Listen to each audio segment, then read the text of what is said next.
Ukážeme si, ako získať informácie ohľadom spotrebiteľskej ochrany a ako ju využiť, nakoľko seniori sú mnohokrát tou najlepšou korisťou pre rôznych predajcov.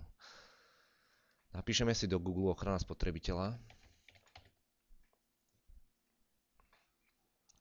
Máme tu rôzne možnosti stránok o ochrane spotrebiteľa. Vyberieme si ochranu spotrebiteľa.sk. Dal by som do pozornosti dve ponuky. Poradíme vám a vaše práva. V ponuke Poradíme vám máme mailový kontakt a facebookový link, kde môžeme svoje podnety posielať. Ďalej tu máme ponuku Vaše práva, v ktorej sú vypísané základné práva medzi spotrebiteľom a predávajúcim, ako i ďalšie kľúčové zákony upravujúce práva spotrebiteľov. Naľavo máme ešte vypísané základné práva rozdelené do skupín, ako sú kúpne zmluvy, záruka a reklamácia, nákup cez internet, podomový predaj, odstúpenie od zmluvy.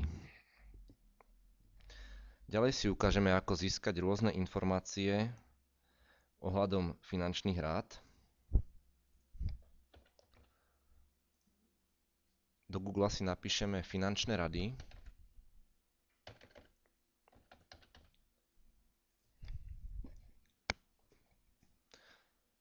Vyberieme si napríklad túto stránku.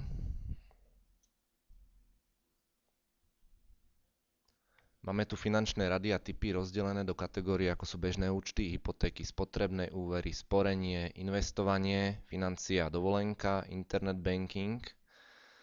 Ďalej, napríklad ako ponuka bežné účty, je ešte ďalšie rozvetvenie na ďalšie rady a typy. Vyberieme si podľa teda chute napríklad spoločný účet, šetrí peniaze aj čas. Nájdeme tu konkrétnu radu, či už pre partnerov alebo manželov, že spoločný účet im môže ušetriť peniaze za ujasnenie si určitých pravidiel jeho používania.